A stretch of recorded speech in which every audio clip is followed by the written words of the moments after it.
You are listening to a free version of the Majority Report with Sam Steeder. To support this show and get another 15 minutes of daily program, go to majority.fm, please. The Majority Report with Sam Steeder. It is Tuesday, March 27th, 2018. My name is Sam Steeder. This is the 5-time award-winning Majority Report. We are broadcasting live steps from the industrially ravaged Gowanus Canal in the heartland of America, downtown Brooklyn, USA. On the program today, TYT reporter Nomiki Konst from Puerto Rico on both the situation on the ground there and on the situation on the ground in New York State with the recent announcement of a challenge to Andrew Cuomo. Also on the program today, the right wing cannot stop attacking high school shooting victims. Repealing the Second Amendment goes mainstream. Trump administration announces the census to be used to suppress the vote. Meanwhile, unable to find a lawyer, Donald Trump wants to make the White House wife-beatery again. The rumors out there is Paul Ryan going to retire. And Indiana passes a law requiring doctors to quiz women about their past abortions. ICE using Facebook now to spread its terror. And a new report shows just how rigged the gerrymanders have left our elections. Lastly, rest in peace, Linda Brown, the famous Brown versus Board of Education case. All this and more on today's program, ladies and gentlemen. Yes, now, I should tell you right up front that I interviewed Nomiki Konst on, I guess this was Friday or Thursday. I don't imagine that the situation has changed that much on the ground in Puerto Rico, nor has it changed in terms of the Andrew Cuomo race. Andrew Cuomo still turns out to be an incredible jerk. In fact, today, I think it was, or yesterday, he quashed, and let me just pull this up. He basically defunded early voting by not including it in the New York State budget. Just contemplate this for a moment, right? I mean, on a day when it's announced, and we're going to have Ari Berman on the program tomorrow to talk about the implications of this census move and other voting stuff. But on a day that it's announced that the White House is going to add questions to the census in which everyone knows what the intent is for, to intimidate immigrants, to suppress the vote. There are some who are arguing already that the new question cannot be squared with the government's constitutional obligation to ensure a national count of all persons. In other words, regardless of whether you think the question is legitimate or not legitimate, if there is social science data which shows that asking this question will lead to an undercount of citizens in this country, then you are taking an action that is in direct opposition to the obligation you have under the Constitution. Right? I mean, forget what the question is. Any question that will inhibit people's responses. Like, have you ever had a speeding ticket? Why are they asking me that? Have you ever committed adultery? right? I mean, there's no reason why we can't ask that question. But if it prohibits or quashes responses from citizens who are like, you know what, I don't feel comfortable with that question, I'm going to skip the census. And there is specific data that shows that that will happen. Then asking that question is contrary to the obligations of our government in terms of the Constitution. The census is in the Constitution. So we'll have more to talk about that going forward tomorrow. But the idea that in New York State, at a time when, you know, Republicans are literally pulling out every possible trick and stop to suppress the vote.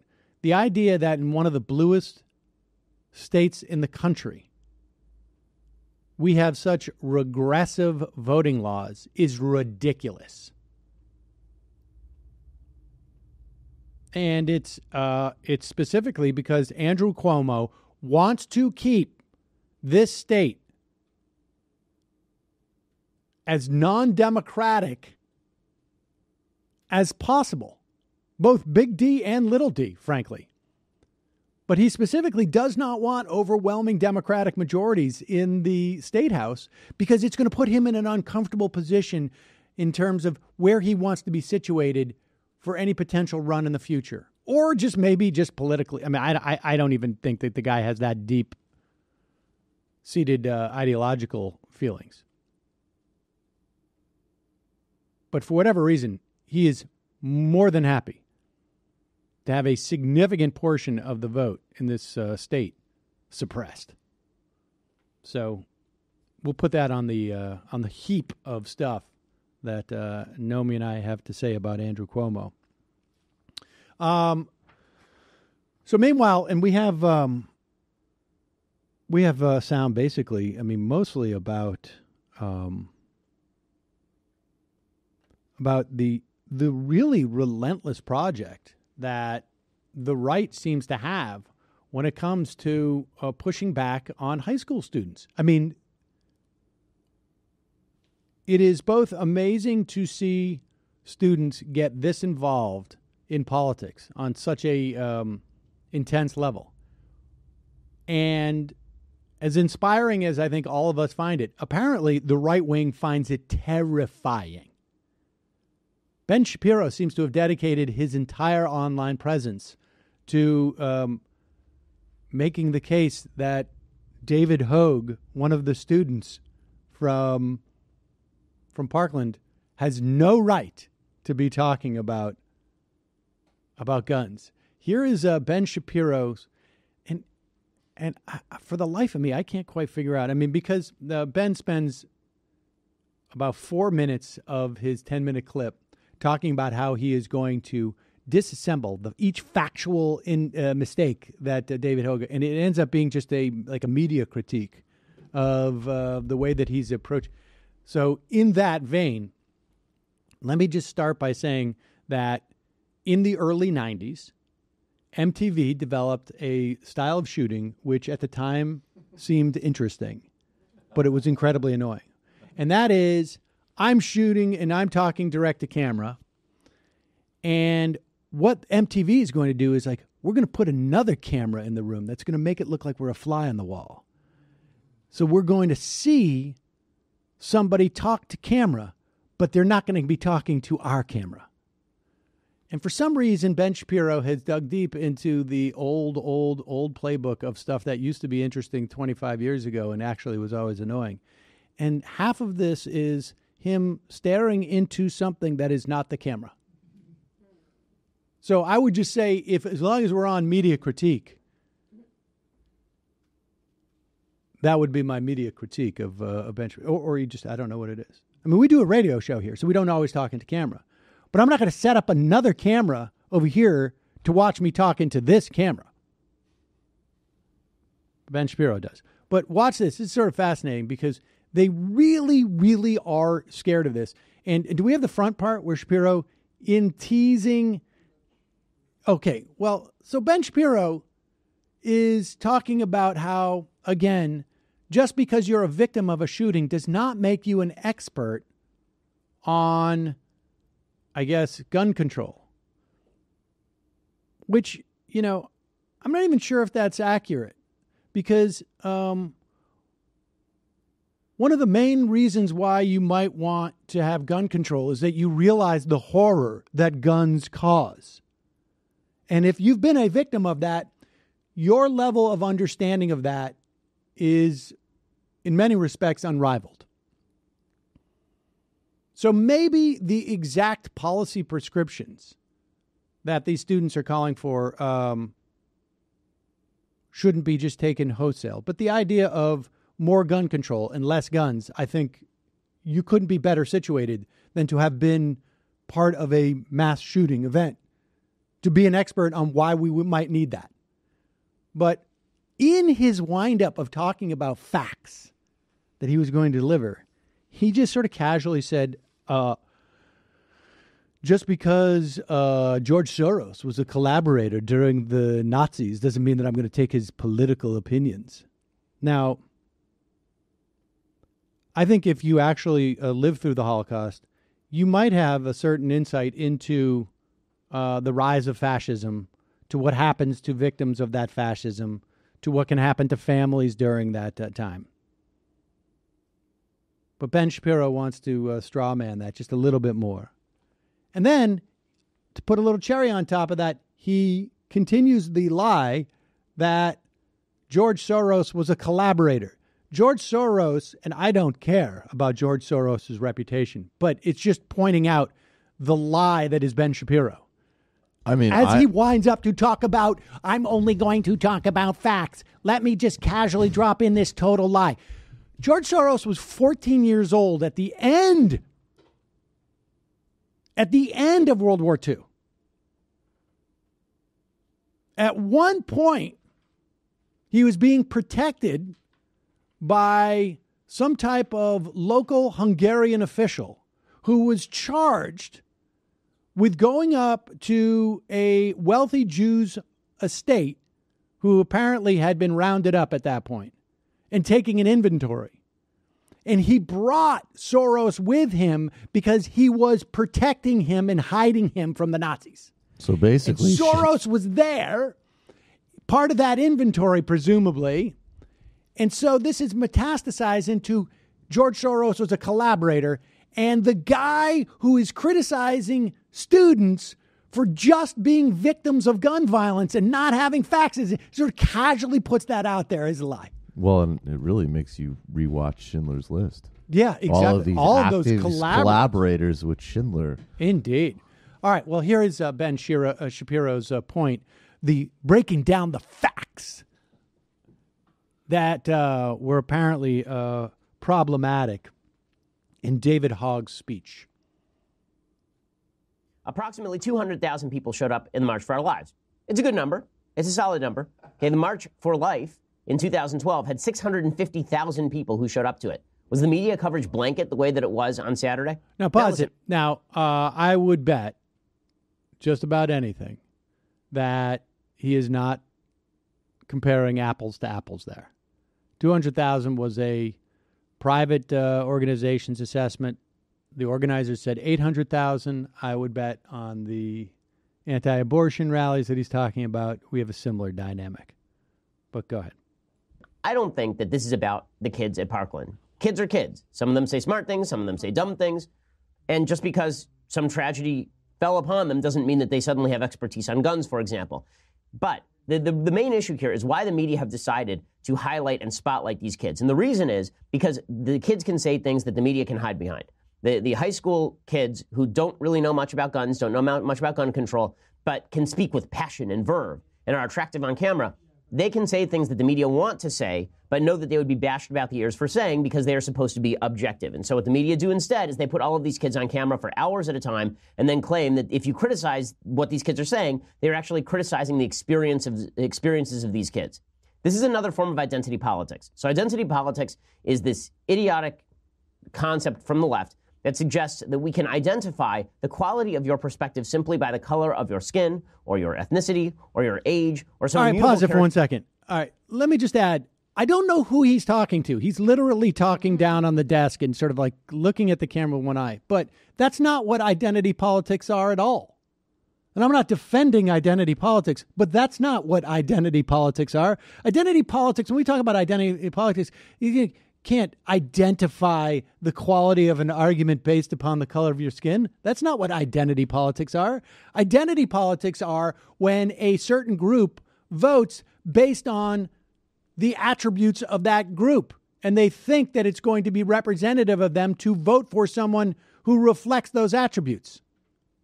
Yeah, actually, Ben, I think you've got that confused with standpoint epistemology, okay? There you go.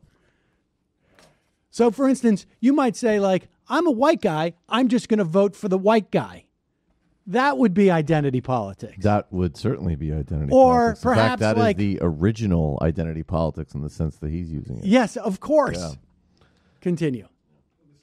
All right, this is later now when he finally, after like 8 minutes, gets to his critique of this high school student who he really, really, really has a problem with.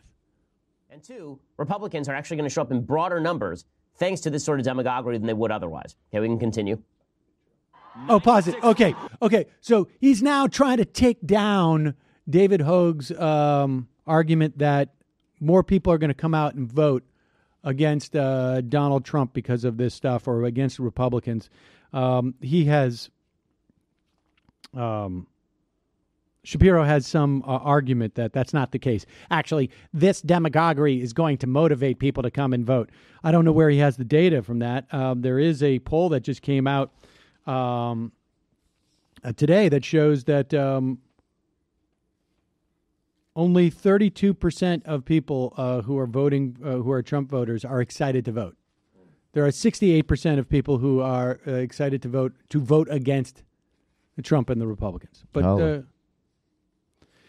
people who say they're most eager to vote strongly disapprove of Trump in a new poll. All right, but whatever. Go ahead.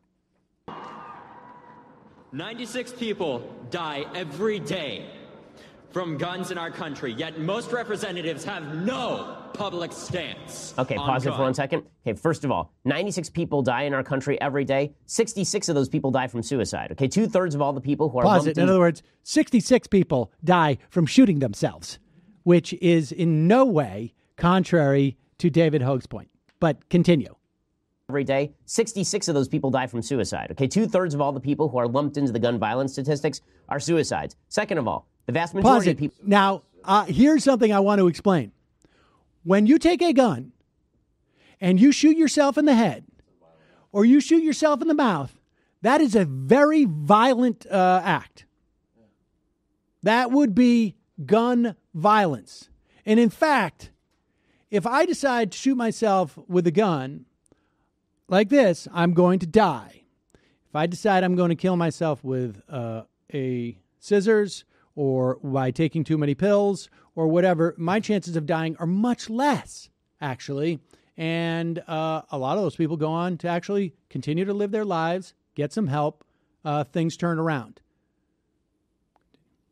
People who are killed with guns in the United States are killed with handguns. The proposals that have been pushed by March for Our Lives students have nothing to do with handguns. They have to do with AR-15s and so-called assault rifles.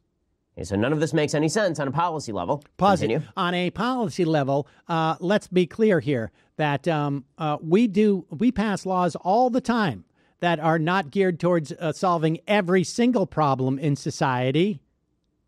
In fact, we have a whole host of financial laws that don't apply to every single possible financial crime, malfeasance that could be taking place. If it's like, I don't even, what is the analogy? Why are we outlying shoplifting when it doesn't in any way impact embezzlement?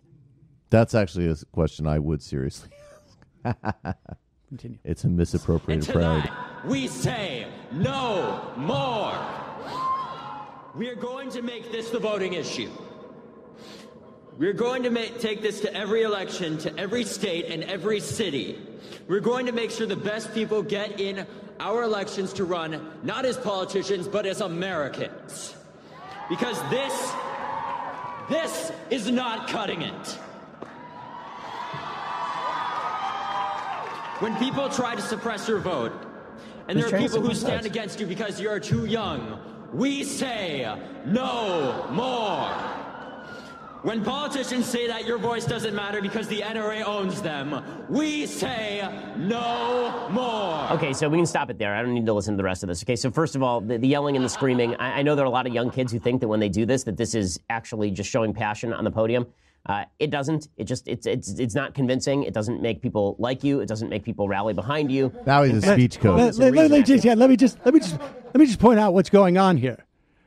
Ben Shapiro, who is sort of looking into camera, and not quite centered in camera, just sort of looking like this, is giving tips on how to excite people. I just want to point that out. Well, and now also, we're watching one of and I will say this, because this is impressive, because I know back when I was in show business, you would look for something like this, where how can I put someone who has that quality where you can put them in a room alone, right? Just alone, nothing particularly threatening them, nothing happening in the room, shoot them and develop tension and uncomfortability. And he's got it. He's definitely got it. This is a guy who you could just sit here and watch him drink a cup of coffee and feel uncomfortable because you can feel how uncomfortable he is in his own skin. Well, let me also just add here, though, and I know you're going to get to it, but I mean, there's some sophistry going on here, and he's moving the goalposts from a rational critique of policy to now a media critique of presentation. That is the problem. Fallacy, logical fallacy, logical fallacy, logical fallacy, ad hominem, logical fallacy. That's classic move by the conservatives.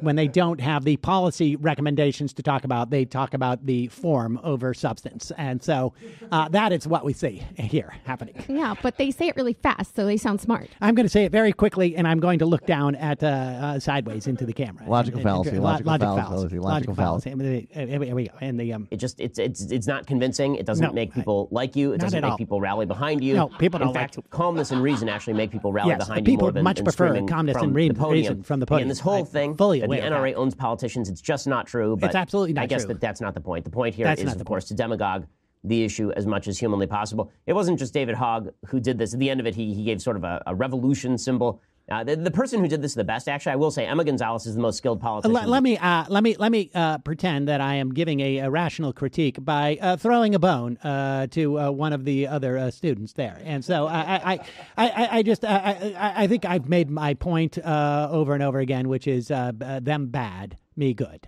So, okay, what happens next? Man. That guy has really got down. He has really perfected the I'm so uncomfortable in my skin I can barely breathe. Yeah, that is called presentation. That's right, presentation. Yeah, but it's also called this country cannot distinguish between sophistry and actual thought. I mean, this guy, the cool kid's philosopher in the New York Times, this guy. Wow. Most trollsome title yet from them for anything. All right, we got to take a quick break. When we come back, Nomiki Konst.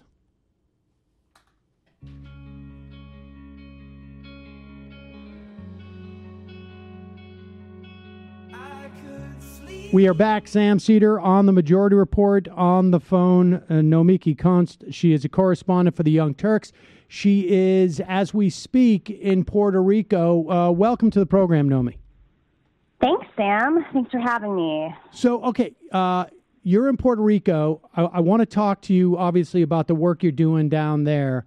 But I know that you have been a long time. You've had long involvement in the Democratic Party, particularly in New York State. And I wanted to talk to you. I've been crapping on Andrew Cuomo for probably, since maybe day one of this iteration of this show 7 years ago. But wow. Yeah, well, I've had a real problem with Andrew Cuomo for a long time. But I want you to tell folks, because Cynthia Nixon has announced that she's going to run. Tell folks what the problem is that Democrats have with Andrew Cuomo in New York State. Oh, my God. You have 9 hours. Where do I begin? People will play this at 2 sound times bite. speed. What's that? People will play this at 2 times speed, so feel free. Okay. I can talk fast. Where do I begin? Well, let's just start with his base. Andrew Cuomo, in an era of income inequality where New York has some of the starkest income inequality, despite the fact that we're sitting on Wall Street. We have, millionaires and billionaires, probably some of the most in the country, if not the most. And we are faced with, quite frankly, a system of government that has been reckless and ill-equipped to fight this off. And I'm not talking about the city, because the city council is a very progressive city council in New York City, and they're still working within the confines of the state government. So Andrew Cuomo, father, supposedly progressive, he managed his father's campaign. He ran for governor in 2000, previously unelected. He was, appointed to HUD as the HUD secretary under Clinton. This is a guy who's had a very charmed life and has definitely been able to take advantage of his father's name. But he's not his father's policies. And I want to make that very clear. His base, there was a report in the New York Times maybe like 6 or 7 months ago about Andrew Cuomo's donations. He's been in office for 7 years, and there are very few donations under $200. And what does that mean? I think it just reinforces the narrative that Andrew Cuomo has been more concerned with his future political career and raising money for his future political career and perhaps running for president than he has been about the working people in the state. And it's very clear in the policies. So the number one issue, I think, is his billionaire supporters. These aren't your average billionaires. He received $87,000 from the Koch brothers. He has been supported by charter school leaders like Daniel Loeb, who has been openly racist and unapologetically so. He has received money from, obviously the Weinsteins. We don't even have to go through that list. But the real estate industry and the charter schools, I think, are the crux of the issue here, because they're also the same groups that are really in it to divide people in New York. They're invested in income inequality in the state.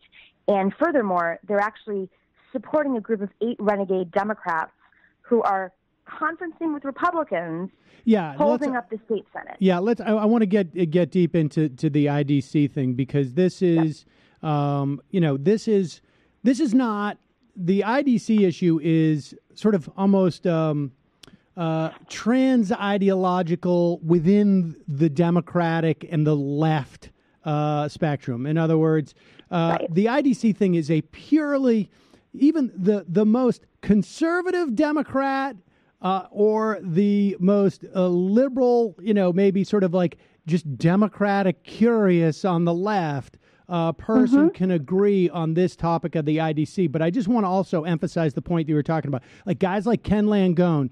The story with Andrew Cuomo is that Ken Langone, the Home Depot billionaire, a huge supporter of Chris Christie, it took one meeting with Andrew Cuomo for Cuomo to basically flip on charters and then spread that money throughout New York State in a just a virulent fashion. I would also add, as we mentioned, Chris Christie. If people remember the days before as the Washington Bridge scandal broke, Andrew Cuomo was covering for Christie big time. And I will also add, before we get to the IDC, because this has been an issue for at least 8 years, that in 2012, in the run-up to the 2012 election where Zephyr Teachout took 30% plus, maybe it was 36 or 7% in the Democratic primary, there was a lot of talk about whether the Working Families Party would challenge Andrew Cuomo.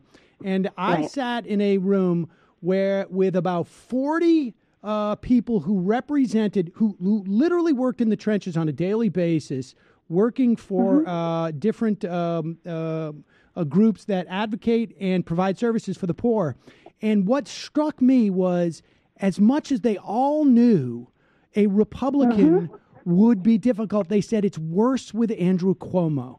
And this is what was really shocking. Now, he's moved to the left because of that Zephyr Teachow challenge, but not right. I'll get to that, but not dramatically. But yeah, talk about that. But first, start with the IDC. Explain what this is, because I don't think people outside of New York State understand why New York State isn't as blue in policies as California, and it should be. Yeah, and I wouldn't even say. California has its own issue because they have a supermajority, but they also have their own issues. But that's another story. I think when I made that response of I don't think he's that progressive, the IDC is the reason, and I'm going to explain this to you. Andrew Cuomo is a master of distraction. He gets hit on in the press, he'll change the narrative. It's very Trumpian, so Trumpian that even on his website it said "Make New York Great Again." Side note, they got called out for that yesterday. The IDC is a group it's called the Independent Democratic Conference. And, they've been around in different iterations for several years now. But this generation has to do with a senator named Jeff Kline. Jeff Kline was the deputy leader, was the leader of the Democrats we're going to go into a lot of details, but essentially the senator was at war with another senator named Michael Gianaris, and it was a little bit of a turf war in the Senate. And Jeff Kline wanted to be the leader of the Democratic Senate when they turned blue, which they did, but other people just thought that he wasn't the best leader. He was too divisive, and some of that has to do with policy, some of it has to do with personality. So instead, the Democrats put Andrea Stewart Cousins, who is a woman of color, very well liked, very progressive, as the leader. But the issue was, and I'm kind of skipping all over the place here, but this is the main point. The issue is that these renegade Democrats, led by Senator Jeff Kline, recruited more Democrats, and they became the Independent Democratic Conference. And the Independent Democratic Conference is not a party, although it is funded by the Independence Line, or has been funded by the Independence Line, which is another party, not like independent, but independence. Right. They are funded by charter schools. They are funded by real estate. They're funded by the same interests as the Republican Party and Andrew Cuomo. And they are caucusing. They're literally voting with, and in the room during budget negotiations with the Republicans. And they are offered basically quasi leadership positions on different committees and choice positions, so they can basically leverage that to provide goodies for these major donors. So I mean, they are functionally Republicans. When they run in their district, they put Democrat. And, for folks out there who wonder, how do the voters withstand this? How do they stand for this? Name your state senator, I would say, to your average person. And they don't know. They're just going to vote for the Democrat, and they go to sleep. And these people are not from, I think people who aren't aware, they're like, oh, what if they're from swing districts? Nope, they're not. They're from overwhelmingly Democratic districts. So they are running on the Democratic line so that they get elected. But they are conferencing with Republicans and getting the perks of bigger offices and leadership, and in Jeff Kline's case, autonomy. I mean, Jeff Kline literally gets a bigger salary, his own staff, right? His press person in his own little conference makes double the money that an average senator makes, and it's 8 people, right? And then they get to vote with Republicans and get away with it. Now, why does this work into Andrew Cuomo? Because Andrew Cuomo is the puppet master of these guys. Andrew Cuomo wants to hold up the Senate from being progressive so that he doesn't have to vote on progressive economic issues or sign on progressive economic issues to piss off his billionaire friends. And the billionaires who are going to send him to the White House. Okay. Thinks. All right. So Andrew Cuomo, this is Andrew Cuomo's way of basically triangulating it, making it look like he's signing every piece of progressive legislation that comes down the pike. But even though you have a majority of Democrats in name elected, the Democrats don't control the Senate. So, okay. So what could Andrew Cuomo do about it, though? I mean, like, why do we blame Andrew Cuomo for this? We blame Andrew Cuomo because he's literally the person calling the shots. You know, he has played into Jeff Klein's ego in a lot of ways. This is a man who has campaigned with Jeff Klein. He has gone out there attacking unions with Jeff Klein, including the teachers union. There is a close relationship that he has with this Senator Jeff Klein. So one thing that Andrew Cuomo could do is he could denounce the IDC. Right. He could say, you guys are Democrats, rejoin your conference. But instead, what does he do? He invites them into the room during budget negotiations and leaves out the woman of color during its era of Me Too while they're dealing with Me Too issues in the Senate as we speak. She is left out of the conversation, and it's 4 men in a room. One who was not elected to be the leader. Actually, 2. I should say Republican, too. And we could say Andrew Cuomo, if he wanted to draw attention to it, could take his SUV, drive down to that district, call for the press to show up, denounce the senator for not being a member of the Democratic caucus, and that guy would lose their election come, the next, in the fall. And he refuses to do it. All right, so let's talk a little bit. Can I make one more point about that real quick? Please. I left something out. Andrew Cuomo also leads the Democratic Party. The New York State Democratic Party, should be out there campaigning for all the Democrats, especially those who are at risk of losing their seats. With the Senate so close, he should be using that party as the leader with all the people he basically appointed to lead the Democratic Party. Instead, he's saving the $31 million in the New York State Democratic Party for himself. He's using it for his ads, for his policies. He's using it to make it look like he is a champion on issues like marriage equality, which, by the way, when he's sitting here saying, well, what can I do? It's the Senate's fault. He was the one who led on marriage and equality because he actually took a leadership position. He went there and he moved votes. He brought senators in the room. He spoke to them. He worked with them. He doesn't do that on other issues, and he's definitely not doing that with the IDC. He could be using that New York State Democratic money to support Democrats in the Senate, and instead he's sitting on it. I don't know how he's going to transfer it for possibly his presidential run, but he sure as hell doesn't need $31 million to run for governor. And we should say, again, the point is that we're in one of the bluest states in the country, if not the bluest state in the country, and we should have policies that are leading on the forefront, literally on the vanguard of policies, whether it's Medicare for all, whether it's paid family leave, whether it's on and on and on and on. Job guarantee, theoretically. There's a lot of different things that could possibly happen. All right. So with all that said, Cynthia Nixon, aside from people knowing her as the person who played opposite me in episode 513, I think it was, of Sex and the City, where I played Letterman Lou, aside from people knowing her in that context, I don't know if you've seen that, but I have. I just didn't know it was you. Yeah. I've seen all of the episodes. I was the guy who chewed the steak and spit it out. Now, oh my God. There you go. Aside from people knowing her in that way, tell us about her political involvement. I know that you must have, over the years, had contact with her because she's been highly engaged in politics. Yeah, so this is somebody, I've been seeing a lot of people, criticize the actor running. I think when progressives or anybody criticizes the actor, someone famous running, it's rooted in conservatism. There's been a history of conservatives propping up actors to kind of do their bidding. Ronald Reagan, Donald Trump. There's a lot, right? But the truth is that if you want to know about Cynthia Nixon, watch what she's said in the past 3 days.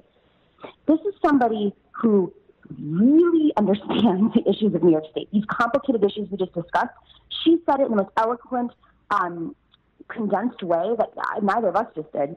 And she knows exactly where to hit Andrew Cuomo where it hurts. And you only know that through experience. This is somebody who's been on the front lines of education, fighting for education funding, when frankly she doesn't know me. You're getting a little bit muffled for a moment. I'm sorry. Oh, go ahead.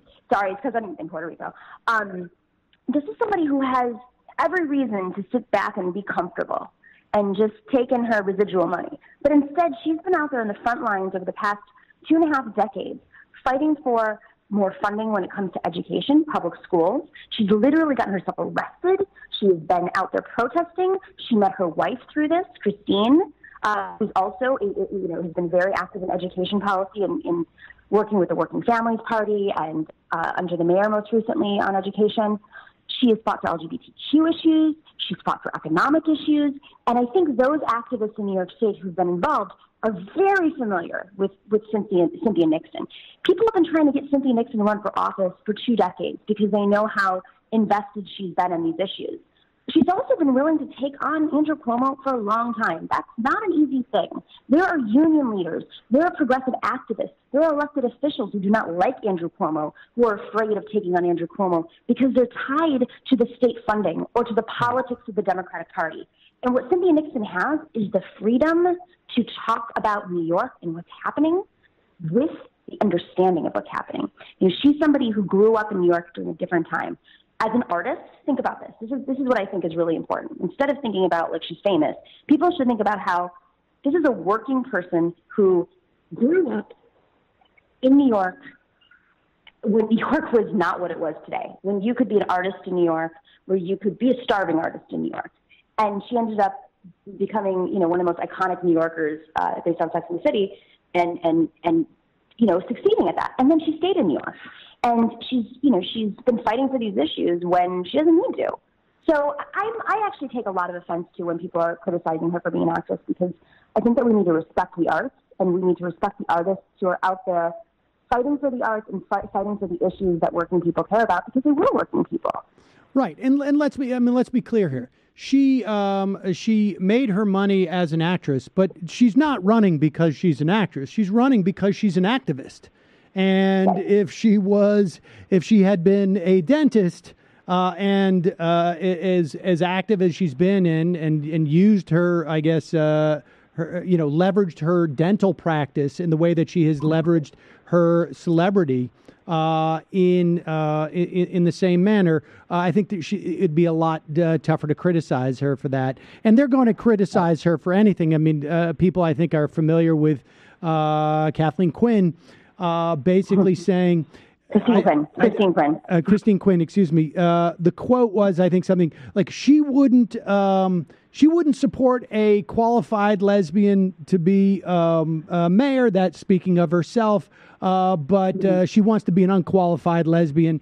And to me, what that was, it was Andrew Cuomo, and of course, Christine Quinn is a surrogate for Andrew Cuomo. She was defeated in the mayoral election, which elected Bill de Blasio, because she was basically Bloomberg's, sort of consigliere, and this is Cuomo basically trying to alienate either the upstate voters, Democrats, and I think maybe he thinks that he can help, prejudice maybe members of the Latino community, because I think it's really based on sort of some stereotypes that Andrew Cuomo must have from years and years ago. I think you're right. I think that he uses surrogates as props. As if, we didn't learn the lessons of 2016 and how effective that was. By putting somebody out there who's a lesbian, they think that Christine Quinn, it's going to hurt the lesbian vote. Well, Christine Quinn is bi. I mean, there's lots of, not Christine Quinn, Cynthia Nixon. And Christine Quinn calling her an unqualified lesbian was not just out of touch. It was actually revealing to what kind of operation Cuomo plays, who he surrounds himself with. And before we switch to Puerto Rico, I just want to remind people that when Mario Cuomo ran against Ed Koch, there was a mailer sent out from the Cuomo campaign that many people attribute to Andrew Cuomo that literally was titled "Vote for Cuomo, not the homo." And but maybe people change. Anyways, let's talk about Puerto Rico. You're on the ground there. What have you give us a sense of how the recovery is or is not going? Yeah, so I and that's why it's a little noisy, and I apologize because sometimes logistics here are not the easiest. But I've been here for about a little bit over a week. I've been coming back and forth. This is my 5th trip to Puerto Rico since the storm. Initially, my reporting was focused on on, just the figuring out what's going on, the damage, right? How bad is the power situation? How bad is water? Are people getting access to food? What are the conditions like? The infrastructure. And I think that if you're staying in San Juan, it's easy to be fooled. It's easy to be fooled to think, okay, we have power, we have water, but then every once in a while, water will shut down for the day. And that's in San Juan. And that just reminds you that this is a very unstable situation. So what we've been reporting on here, and we're actually going out into the jungle today, which has been closed for 6 months now. I've been focused on this last week, embedding myself in with the crypto community that has set up shop here. Do you know who these people are? Anything about them? I know a little bit about Brock Pierce, who resides in Puerto Rico. He was a former child actor. He made his millions on sort of a version of YouTube years ago. Maybe I guess in the 2000 was it the I can't remember. The last in the gaming community. Yes. Yeah. And so. And then in late February, he claimed he's going to donate $1 billion. I'm not exactly sure. Yeah. He's going to donate it in cryptocurrency or what? I couldn't tell if it was just a way that he was going to build the value of his own cryptocurrency empire or what. So interesting that you say this. There's a decent-sized crypto community here, blockchain community, that has been coming for really the past 2 years. It's not a new thing, but after the storm, it basically signaled everybody jumped to Puerto Rico because not only were there tax incentives and being in the U.S. territory, there's a disaster. So suddenly, 1 out of 4 homes is being foreclosed already under a bankrupt state. With a lowercase s. So Brock showed up and he bought up some property, and we actually embedded with him and his senior crew for the last more than a week actually. But they had this conference here, and so we were involved in a lot of conversations about where he's going to be putting the wealth, where he's going to be investing in across Puerto Rico. And I'm going to just summarize it in the most basic way. This is the most insane cultish community I have seen, and I've lived at an ashram or 2 or 3. It is a flat out cult, and I think that if those who've actually studied the roots of libertarianism, and I'm not saying all libertarians are like this. I think some have different goals and agendas. But the ones that are kind of orchestrating and designing this community, I think there's some real suspicions about how they deal with communities of color. It doesn't mean that they're blatantly racist, but I think that race is a way for them to keep the power at the top. They throw some money here and there at different projects. They have people in the room who don't know what the hell they're doing, talking about reforming education, not understanding what's happening on the ground here. They're not reading the newspaper. I mean, I have so many anecdotes that are going to be brought up through my reports that your jaw's going to drop. But bottom line is they have very odd behavior. Brock has reinvented himself as being this like conqueror of San Juan, and by conqueror I mean he literally dresses like he's Columbus with a Mad Hatter hat. And wait a second. I'm sorry, Nomi. Hold on for 1 second, because you're a little muffled.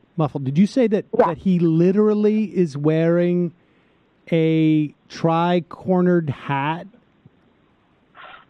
He's wearing a Mad Hatter. He's wearing a hat that looks like the Mad Hatter, and he puts in little cards. Like I don't know if they're like, I don't get it. I don't really understand there's a lot of occult stuff around him. I don't think it actually signifies anything. The only thing that happens to come up over and over is the triangle, which this sounds like this sounds like a joke. And so the guy's going around and they're buying up everything, and they're attempting to sort of restructure. I mean, like this is this sounds like it sounds like disaster capitalism. It sounds like year zero type of situation, like following the fall of Baghdad. Yeah, it's really interesting because I was trying to describe it to somebody yesterday because there's different types of people here. There's the typical disaster capitalists that come in, the investors. Then there are the different tribes of the blockchain community. But there's really no other way of saying it. You can dress a guy up in suits or you can dress a guy up in crystals. They're still colonialists. And they're still going to find people that can be their representatives because they like to say, oh, the Puerto Rican people love us. Well, they also choose who to invite into the community events right, to make it sound like the Puerto Rican people love them. In the meantime, we're going business to business, talking to people all over the island. We are very active with the organizing community here to get a real sense of what's going on. It's smoke and mirrors. It's a marketing scheme. They say they hate the government and they are decentralized. Well, in the meantime, they're in the back room speaking with government officials, cutting deals with the government officials. They say they're decentralized, but Brock Pierce is the leader. They say that they're open and for transparency, but they have secret passwords to get into their parties. I'm not kidding. A couple anecdotes just to give you a sense of this. When I interviewed Brock the other day, and we're now fighting on Twitter, which is really interesting. When I interviewed Brock the other day, he led with this. You never do that, Nomi. You never fight on Twitter. I never fight on Twitter. You gotta lead by example, guys. So he goes, I said, what brought you to Puerto Rico? And he's like, I've been thinking about it for a while, and it was almost like, the universe is telling me something because for years, my PIN on my bank account was $14.92. And I was like, oh, so he's so out of touch that he thinks that that's okay, that like finding a new world is okay, not understanding the colonial representation there. Wow. And did he choose 1492 because that was okay? Yeah. And then, there's a lot of Columbus references, finding a new world, rebuilding from the ground up. There's been a brain drain here. We had a little debate over education because there was somebody at one of these events that she's from Puerto Rico and she studied in the States and then she came back. She speaks impeccable English and she gave a presentation about the education system and she had a book and the book was in English and it was from 1972 and our kids are reading these books from 1972. They're moldy. And, Brock is on stage crying. She's crying. Everybody's crying. We have to do this for the kids. In the meantime, there's an education bill that's literally like causing protests every single day, right around the corner. And the bill is to privatize all of the schools in Puerto Rico, public schools, including the universities. It's a different bill. And they've already shut down hundreds of schools. They're planning on shutting down a couple hundred more. And this is what they're talking about. And so I said, I just find it strange that you think, given the environment on the ground here and how complicated this issue is, that you guys think you're going to fix this. And he said, well, I think that there's lots of solutions, like, and we can bring teachers in. I'm sorry, wait. There's lots of solutions. You broke up right before you said that. Like online classrooms and bringing teachers in from the States. Wow. And I go, I don't think it's a teacher issue. I think there are a lot of teachers here who would like to have their jobs back, but they shut down the hundreds of schools. Also, online classrooms? Really? Like, the results are in here. It's, you can dress them up however you want, and he can sit there and do yoga on the beach and take pictures with all the Puerto Ricans that he can, fund. But the truth is that he and his little friends are reinforcing the structural issues or exacerbating the structural issues that are already on the ground here. And any Democrat that supports it is part of the problem. This sounds to me like the model of Bill Gates' school reform, frankly, where there may or may not be, some type of benign intent behind it, but it is shaped by a perspective that has nothing to do with education and nothing to do with democracy, but rather someone who has amassed a huge fortune and feels that gives them an expertise on how to basically go about socially engineering the sort of free market world that has rewarded them so well, I guess. But yeah. All right. Well, Nomi, go ahead. And let me just throw out one more piece of information. 500,000 Puerto Ricans have left the island in the last 6 months, and 500 millionaires, as of 2 months ago, have entered the island. Jeez.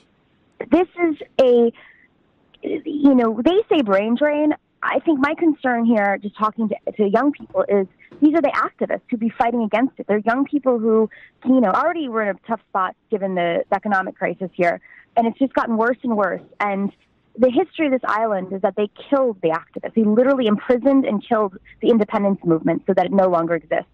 So when we talk about statehood, we have to remember that statehood is a conservative issue. The independence movement, the nationalist movement, and I recommend people read the book, The War Against All Puerto Ricans, just as a starter, that was literally killed by the state. Yeah, we've had Dennis on this program a number of times, and people can go search the archives for that interview. But Nomi, thanks so much for your time today. I really appreciate it. Thank you, Sam, and I'm sorry it's been a little loud, but I appreciate it. No problem. Taking the time. All right, folks, we are back. Sam Seder on the Majority Report. Going to take a quick break, head into the fun half of the program, wherein we will have all sorts of fun. That's the way we do it. You can be a part of that fun, ladies and gentlemen, day in, day out. Or even just you can have the option of being part of that fun day in, day out. Sometimes people just they don't necessarily like to go to the party, but they like the invite. That's a logical fallacy. I literally, as I was sitting here, I wasn't even going to say anything about this, but this guy. So we happen to be on the Ben Shapiro report email list. I don't know who put us on there. Dear reader, on April 12th, some disturbing findings in a 220-page book were mailed to the White House by a research firm in Florida. This book holds vast implications for this country, our economy, and Trump's hopes for being reelected in 2020. It comes from a 68-year-old Maryland native and counselor to governments, politicians, and businesses all over the world. So it goes on. The CEOs of two multi-million-dollar financial research companies once credited their success almost entirely to knowing this man. He once went to Eastern Europe to serve as an economic advisor after the fall of the Soviet Union. Good job with that, incidentally. Central America, he helped the Nicaraguan government bring medical care to the poor. They were so thankful they made him their honorary consul to Europe. Back in the U.S., he once used his wealth to buy up and renovated an entire section of his hometown. The mayor honored him with a city ambassadorship. Yet, if you asked him, he would downplay his own success and connections. As Worth magazine once described him in a profile, meet Bill Bonner, a quiet gentleman idealized by staffers, liked and admired even by competitors. The sense of real begins with Bonner's earnestness, uncomfortable with the notion of success. On April 12th, this same man sent a book to the White House.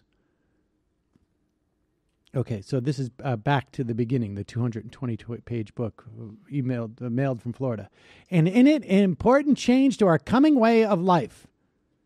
This will take you, that is linkable, and that will take you to a secure bonnerandpartners.com site. Trump team reached out to my network for advice on the economy. April 12th, we sent them this field memo of a coming crisis. Now we're releasing it to the general public. Wait a second. April 12th, this must have been last year. I've put it all in the 20. I am not a survivalist. Wow, okay, a prepper. This is the classic, sales funnel. Oh, my God, it's huge. This thing, all right, so wait, let me go back to the original. One brought out by a type of financial event not seen in this country since before the Civil War. This book is unlike anything you've seen before. Not only does it reveal some very uncomfortable truths about our economy, like the true causes of things like racism, drug use, and violence in our inner cities. You've never heard it spoken like this anywhere. I'm actually going to guess I have. I think I might want to buy this book. How the Federal Reserve will begin to nationalize billions of financial and real assets like stocks and bonds. Central banks in Japan are already doing this. And many more. It also contains unique ideas from regular Americans can use to protect themselves from what's coming. Things like 11 gold and cash to alternatives. What to do if gold is confiscated, like in 1933. How to store money, no paper trail, in an anonymous dollar account without using Bitcoin or logging into some website you can't trust. These are available at some pharmacies. The only legal way we know of never pay taxes again to the federal government. Now, and here it is. now they have my attention. Quotes, it all depends on where you live. I suspect Like, if you don't live here, right, go to a different country. Tomorrow's news today. You will find the facts in this report. Okay, so click here. Now, but here's the weird part. Everything you've heard me read, who do you think wrote it? It's from Ben Shapiro's email address. It's actually Will Bonner. The guy they've been talking about actually signed it. That's sincerely, interesting. Will Bonner. I thought Will Bonner was humble. He's super humble. But he signs often talks about himself in the third person. If you praise yourself in the third person, it's entirely different. And hotter than logical fallacy. Logical fallacy. Logical fallacy. How's that for a hip kid philosophy? I'm going to send out emails that ostensibly start by me, but by the time the end it goes up, it's actually from Will Bonner. Hip kid philosopher. You write your email address out for people with age-old pyramid schemes. Folks, we're going to head into the fun half. You can become a member of this program by joining the Majority Report at jointhemajorityreport.com, but only do it if you only believe in facts and not in ad hominem attacks. Well, that's the trouble. Or demagoguery or anything that appeals to the emotions. I believe in all of those things from time to time. We do not appeal to emotions here. We only specifically tell lies that we got from right-wing fever swamps and then also things that aren't quite facts. JoinTheMajorityReport.com is where you become a member. We get you the fun half. Also, folks, don't forget, today is Tuesday. You know what that means. TMBS. Mohammed bin Salman's show. Mohammed bin Salman's show is on tonight. On tonight's show, we have a Noah Changa. We're talking about the 68 generation and the Soixante Retards, I think you'll find it's called. Black. I don't even understand that joke. Soixante Retards. Oh, you're talking about the 68 French generation. Yeah, well, right. Might be. We're talking about the black radical read of the Second Amendment. Well, okay. Logical fallacy, identity politics, and then we're talking about, and then Alona Minkowski and I on John Bolton, identity politics, the Russia thing, total identity politics, and then a commentary from me on the groundbreaking reforms that the kingdom is undertaking to improve women's rights and open up the economy. That would be so awesome. Do you know how much money we could make to just do a pro-Saudi? And I would just be an excellent mouthpiece for Middle Eastern monarchies. I would do it really well. I got a story today where the guy who... I'm actually open to that. Okay. I wouldn't do it for the Listen Russians, to this. but I would do it for monarchies America in the Middle Media, East. right? American Media, they do the National Enquirer, I think. They put out a 100-page magazine. No ads. 0 ads. It's selling, it's all about MBS. Yep. It retails for $14. It has no ads, 200 copies. And it is basically a high quality glossy advertisement for Mohammed bin Salman. It is pretty funny. They back freaking business. Totally. I could totally do it. I could sit down with him and talk about, moderating, how to reform the kingdom, creating a... Tell us again about how women are now allowed to drive cars. Women are... No, see, this is why you're like... I'm curious. Islam 4.0. I'm getting completely off track here. But I'm curious, has anybody checked to see Sam Harris's perspective on this?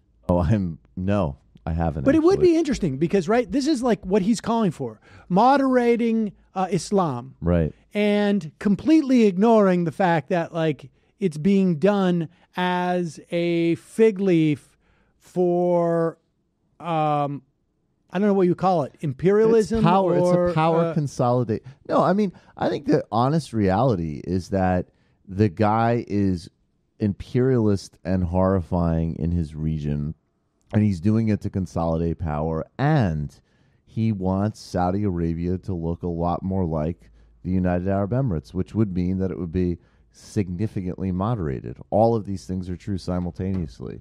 And even just that ability to delineate things is beyond Sam Harris's grasp. That's identity politics. Basically, he's doing identity politics. That's identity politics. He's taking it from the master's playbook. Like, how did we get a lot of social advancements in American society? It was during the Cold War, right? They were trying to make a case for why America deserves to be the hegemonic power and the USSR deserves to fall. It's true. There's some truth to that. Learned it from watching you, Dad. There's some truth to that. It's also just like politics. What he would prefer to be like. I mean, you have all of these like wealthy Saudis that have to go to the Emirates to party, and they would like to not always have to travel to party anymore. That's true. Convenience is always big. And Jamie, you have a new post up at your Patreon account at patreon.com/Jamie Peck. I do. It was actually cross-posted to Left Voice today as well, which I'm very excited about. And that's a good thing about your Patreon. Your website? Patreon is need a penny, give a penny type of situation. Yeah, it's totally optional to give me money. But I feel like I should thank Michael especially because I've been really fatigued lately. My health hasn't been great, and the only time I really have the energy to write is when I'm angry. So thank you. Well, that makes sense. Wait, you got angry at me, or was it random people on Twitter? It was both. It was both. There's a little Easter egg in it for you too. Oh. Nice. I don't understand. People are going to Easter eggs. Or for anyone who is listening. That is Friday. good. That's good advertising. People are going to. I don't understand Easter egg stuff. That sounds like identity politics. I mean, I'm being facetious. It's very obvious. Were you responding to a position though that wasn't actually held in reality though? I guess you'll just have to read my blog. All right. Could interfere with my show prep with MBS though. I have other things to do. All right. Have any of you ever read my blog, by the way? Just curious. We'll do this on the... Get to the fun app. All right, folks. 646-257-3920 is the number. And...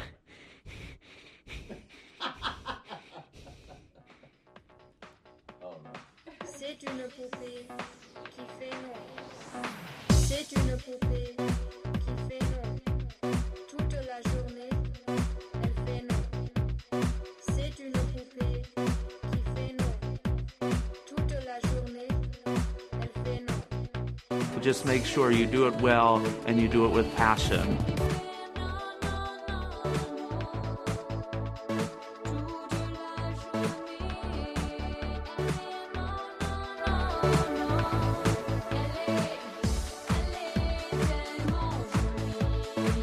This is so deep.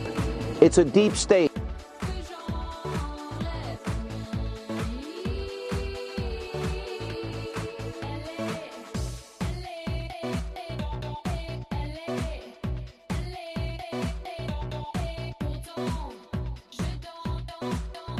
We were a superpower. We are now a hyperpower.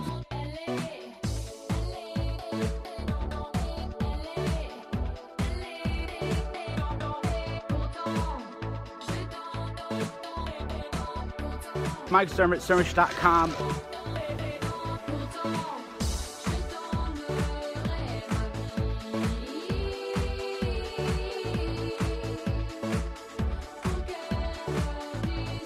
that that story is complete garbage.